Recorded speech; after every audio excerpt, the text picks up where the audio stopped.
Hello everyone, welcome back to the Aether Kitchen. Just a few things before we start today's video on Ashes of the Damned. Firstly, thank you so much for the patience you've had with us while making this video. It's taken quite a bit longer than we thought to put it together. We've also been working tirelessly on it, and we're incredibly proud of what we've been able to do. We'd also like to thank everyone who's taken the time to interact with us on our socials, our comment section, and on Discord. We've received an incredibly warm reception from the community so far, and we've loved seeing your speculation around zombies. So don't forget to join our Discord to connect with like-minded people and to share your own theories. You can find a link in the description below. Secondly, this video is a culmination of everything else we've made previously, and we'll be referencing certain things throughout. So if you haven't seen those videos yet, we recommend watching those videos on the World Tree, Maledictus, and the Warden. Thirdly, to respect your time, we will be keeping the things that we can assume someone watching these types of videos already knows to a minimum, to allow for every minute of the video to be used effectively. We hope you enjoy.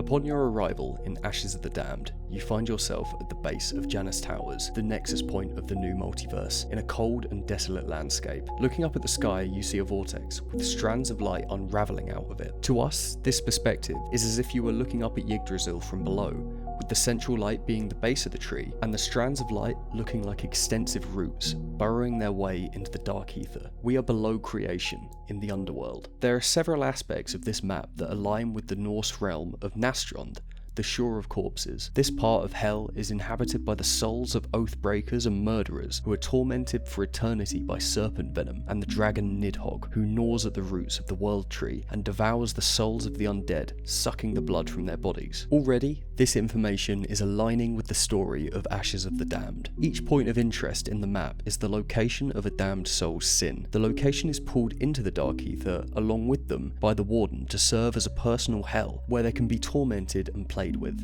Some of these souls may not even realise they're being tormented, carrying on as usual, such as the family on Van Dorn Farm. Something interesting to note about the map is that it is in the shape of a figure 8, the symbol of infinity, possibly representing the idea of eternal torment in the afterlife. Acquiring the necrofluid gauntlet during the main quest allows you to wield an acidic liquid that strikes a resemblance to snake venom. The ammunition used within the gauntlet looks to resemble thorns, carrying this venom, and the weapon itself appears to be covered in thorns. When we take a look at the Viking Age runic spelling of Nidhogg, we see this, which includes this specific rune. By itself, this would quite literally translate to the word thorn, but when used in names or other words, it simply represents a th sound. Nevertheless, something to possibly consider when drawing comparisons from Nidhogg to the necrofluid gauntlet.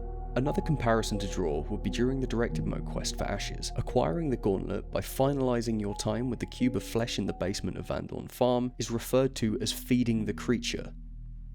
Finally, Nastrond, being referred to as the Shore of Corpses, ties in very neatly with one of the earlier landmarks you can come across within the map, being a beached ship. A large portion of the map is covered in a blanket of what appears to be snow, but could also be interpreted literally or symbolically as ash. The map's name, being Ashes of the Damned, could be representative of the snow around the map, being literally the ashes of all the sinners throughout the multiverse falling off of Yggdrasil upon their death and landing in the space below.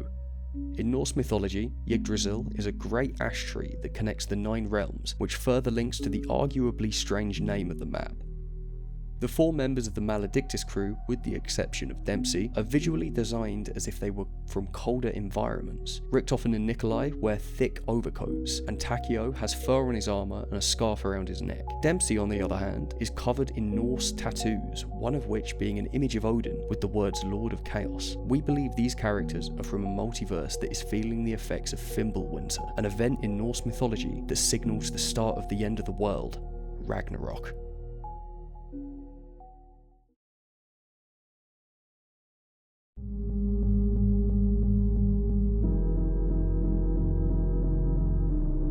So far, the ties to Norse mythology have been at the front and centre of our theory crafting, but Ashes of the Damned has shockingly close ties to another mythology from the Chaos story. There's a huge amount of Greek imagery and symbolism found within Ashes, and as much as the map is reminiscent of Nastrond, we even see more ties to the Greek Tartarus, the deep abyss found below reality, where the souls of mortals who defied or were a danger to the gods were tormented. Each punishment in Tartarus is unique to the soul it's given to. This brings us back to the idea of a personalised torment mentioned earlier in the video. Standing at the entrance of the Dark Aether underworld, you can find Tessie. During the main quest of Ashes, one of the upgrades you can give Tessie is the Abomination Heads, placing them on the hood of the car, giving her the appearance of a three-headed beast. This gives her the resemblance of Cerberus, the three-headed dog who guards the underworld. We'll be discussing Tessie in more detail at the end of this video as not to distract from the Greek themes being spoken about currently. The divine punishment being given to the souls inhabiting this place is being given by, ironically, a man and not a god. The Warden. When speaking to you at the beginning of Ashes, he lets you know his title of Warden. When first dissecting this name, you think about how he is keeping the souls trapped in a prison, much like a warden should do. But looking into this further, the definition of a warden is the supervision of a particular place and enforcing the regulations associated with it. He technically is not enforcing the laws of the divine punishment of the souls trapped in Tartarus. He is the one sentencing people to their fate and writing these laws. The Warden is in effect defying the gods by taking on their role of imprisoning the souls of not just the people he manipulated, but in a more literal sense, Klaus and the entity, who we will also be discussing near the end of the video. In Greek mythology, King Salmoneus was condemned to Tartarus after attempting to pass himself off as Zeus, somewhat mirroring the path the Warden has taken in the creation of this part of the Dark Aether. Through our research surrounding Greek mythology and its links to Ashes of the Damned, we discussed something that put our brains into overdrive. At the climax of Ashes, we meet Aetherian, the ancient shadowsmith who weaved the Dark Aether. We believe this being is the head of the Greek pantheon, Zeus.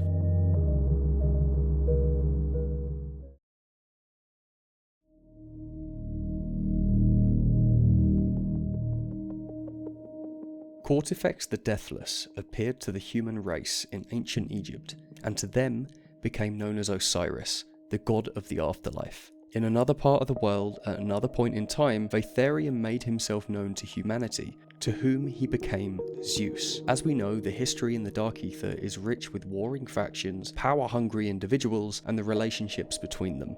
The idea that we are presenting is that Aetherian and the entities that he surrounded himself with told their stories to the ancient Greeks, who in turn passed them down in their society, which was eventually known as the Greek mythos.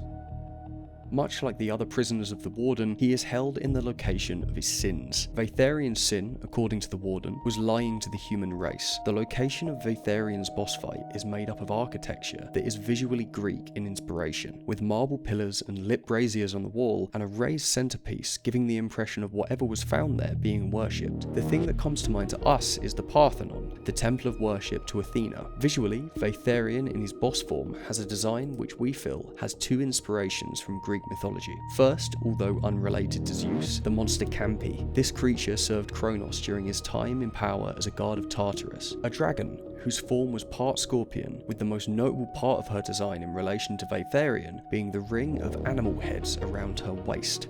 Aetherian teleporting you to his temple was a result of you freeing the souls trapped in Ashes, almost as if he is guarding them and you've drawn his attention. Secondly, the father of all monsters, Typhon. Some accounts of this monster described him as having hundreds of heads which spit fire, similar to his mortar attack. If we can assume the Shadowsmiths are the top of the hierarchy in the Dark Aether, considering they created it, Typhon in Greek mythology would have been created by Aetherian in an attempt to make his story and feats seem more impressive to humans, embellishing himself. As we can tell from the first words you hear from the Warden in a game of Ashes of the Damned, he describes this place as a perdition, which is a concept in Catholic theology for eternal damnation. The Warden, assumedly being Catholic, would see this as one of the 7 deadly sins, pride. As punishment for his deceit, the Warden would force Aetherian into the twisted form of one of the most powerful creatures in the mythology that he created, in an act of cruel irony. From a gameplay point of view, Aetherian holds similarities between the powers and the stories of Zeus. During his spin attack, lightning emanates from his body, and he also fires a beam of lightning during his later phases, mirroring Zeus's dominion over the element. To damage Aetherian, Tessie is driven repeatedly into his heads until one splits open to reveal a weak point. In Greek mythology, mythology, there's a story that speaks of Zeus birthing Athena from his head after swallowing her mother. Hephaestus, the god of blacksmithing and metalworking, split his head open to relieve Zeus of a headache. This symbolism of using Tessie, a machine which you bring to a location known as the blacksmith garage to enhance an upgrade, being used to split open the head of Aetherian, is something we found highly significant. To round off this section on Greek mythology and the Shadows myths, we'd like to present the idea that Tartarus, much like Aetherian, contacted humanity and became the goddess Danu. We will, of course, speak more about this in our video about Astra Malorum. The shockingly little information that is available on Danu, if she even truly existed in Celtic mythology, aligns very closely with the themes of that map. Finally, the entity. A thought we've had for a while is that the entity may be Medusa, who we last saw during the unintentional finale of the Chaos story. The visual similarities found in the entity's hair appearing almost as snakes from her head is certainly a giveaway, but just for fun, we'd like to throw one more mythology into the mix for this video, and it's one that up until recently hasn't had too much presence in the zombie story before.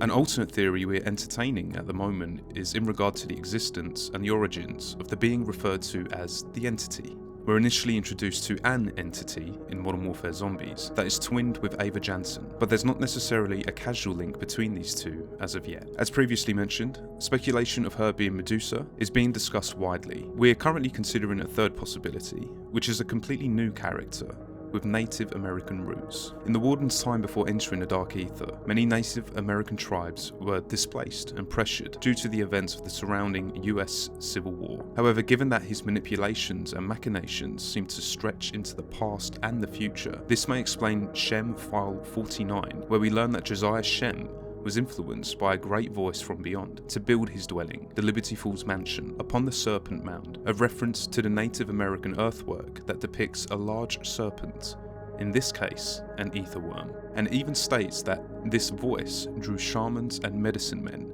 for centuries before their arrival. The Seal of Sorrows is the box that the entity is imprisoned in, locked behind chains and 3 keys that have been scattered amongst the ashes: the Nightbird key, the Bruin key, and the Terrapin key, 3 animals that share symbology in the Native American mythos. The Nightbird, associated with wisdom and a connection to the spiritual world, the Terrapin, symbolizing Mother Earth, stability, and longevity, and the Bruin, or Brown Bear, symbolising strength and protection. Most notably, the elite enemy of Ashes are the Xerxes, horrific undead bears, but bears nonetheless. Nothing as crudely man-made like the Manglers or the Amalgams, and nothing deliberately apothecan in design like the Abominations. Whether the Warden sealed the entity within the box by calling upon Native Americans in the past, or if he had encountered someone during his time in our realm and used this information to do so, remains a mystery. We have one more thing we'd like to discuss, and as promised, we're going to be taking a deeper look at Tessie and the roads you drive her down.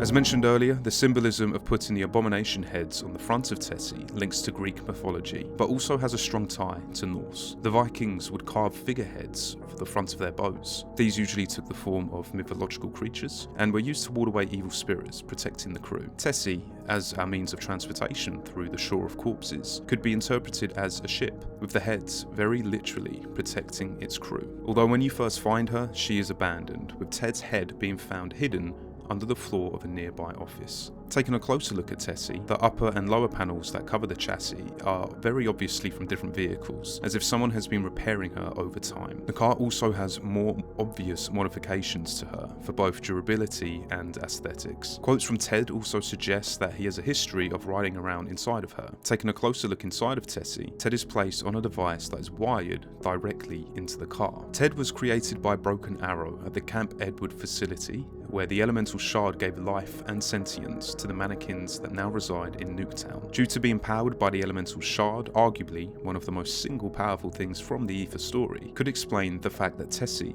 seemingly doesn't need any kind of fuel, even though according to Ted, she loves it, and how the Pack-a-Punch machine can be powered or simply attached to her. It could also explain how Tessie can heal over time passively. One of our Discord sous chefs, Angel, has pointed out that during Astra Malorum, Tessie remains destroyed throughout the story of the map due to the absence of Ted. When we first meet him in transit, Ted is one with the bus that he drives. Somewhere inside of the mechanics of the vehicle is some form of interface that allows him to have control over whatever vehicle he is placed into. Whoever first attached Ted to this car must have had some knowledge of how Ted works, and the bus that he once controlled. Looking closely at the front and back seats of Tessie, they don't resemble seats you would find in a car, rather seats you would find on a bus. When Nikolai had the Agarthan device in his possession at the end of Tag der Toten, he was given full control of reality, throwing all of it into the dark ether and creating the way through for Eddie and Samantha. If you ask us, we don't think it would be out of the question for him to do Victus a favour and place them at least somewhere near their familiar moving fortress. We'll be covering this in a future video in more detail, but to give you a brief overview of our theory, as mentioned in our Maledictus video, Eddie is most likely working to get Requiem out of the dark ether. As seen and classified, once in the dark ether, Stuhlinger is able to get into contact with Richthofen at a completely wrong place in the timeline. There's a chance that Stuhlinger managed to contact the Richthofen from the original universe, this being Eddie, and the Victus crew were instructed to get to Janus Towers and leave the car there, then hide the key, this being Ted, in a safe place nearby. One of the upgrades we find for Tessie during the main quest of Ashes is the DG2 turret. We don't think it's a coincidence that the last time we saw Victus, they were sent into the Dark Ether while in possession of a DG2 in the form of a Wunderwaffe DG Scharfschütze. Angel, who we mentioned earlier from our Discord server, will be helping us with our upcoming Victus video. Links to his socials and his channel will be in the description. Be sure to check him out too. We know that although time has at least some form of linear progression in the Dark Ether, we also know it works in a completely different way than it does in our realm. Much like the Warden could bend time to reach into the future for Ava in Modern Warfare, the same could be achieved here. We don't know how long Tessie has been outside of Janus Towers for in relative time. She could have just got there, or Ted could have had a few lonely eons stuck under the floor of an office. As a final note on the matter, the origin of the name Tessie has meaning for harvest, gathering, abundance, and the late summer when a farmer would generally hope for a good crop. This is absolutely a name that Misty would give to a vehicle, giving her farming roots.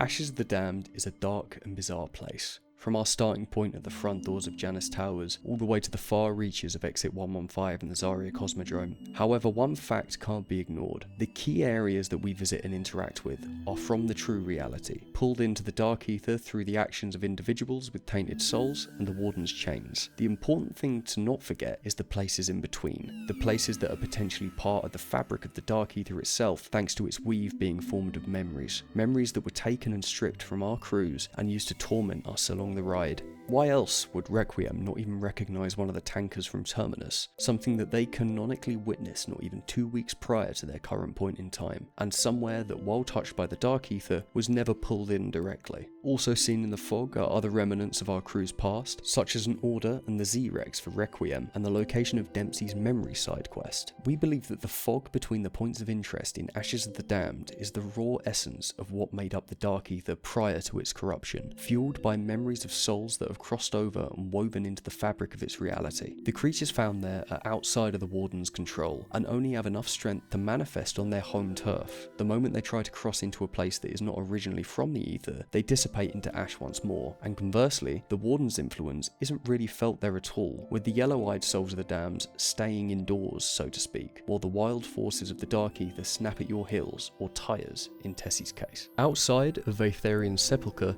the Warden doesn't even register on the radar of the Dark Ether, leaving him no choice but to torment Requiem and Maledictus on his home turf.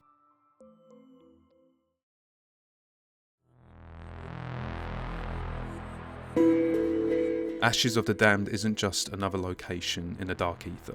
It's a convergence point, a place where myth and memory collapse in on themselves. Norse, Greek, and echoes of spiritual belief all overlap beneath creation, woven together by a man who believes himself above gods, above consequence. Whether the Warden is a jailer or simply another sinner doomed to the Dark Ether, one thing is clear: Ashes is not random. Every road, every ruin, every soul trapped beneath the fog exists for a reason, shaped by memories stripped from the dead, and in other cases, the living. And as the multiverse continues to fracture, as gods become imprisoned, and as familiar faces resurface in unfamiliar roles, the question isn't just what Ashes of the Damned is, but why it was allowed to exist at all. Because if this underworld was built from memory, then someone, somewhere, still remembers how it began. And whatever comes next, after Astra, the Entity, Eddie's endgame, Ashes may not be the bottom of the abyss, but it's the first place we can truly see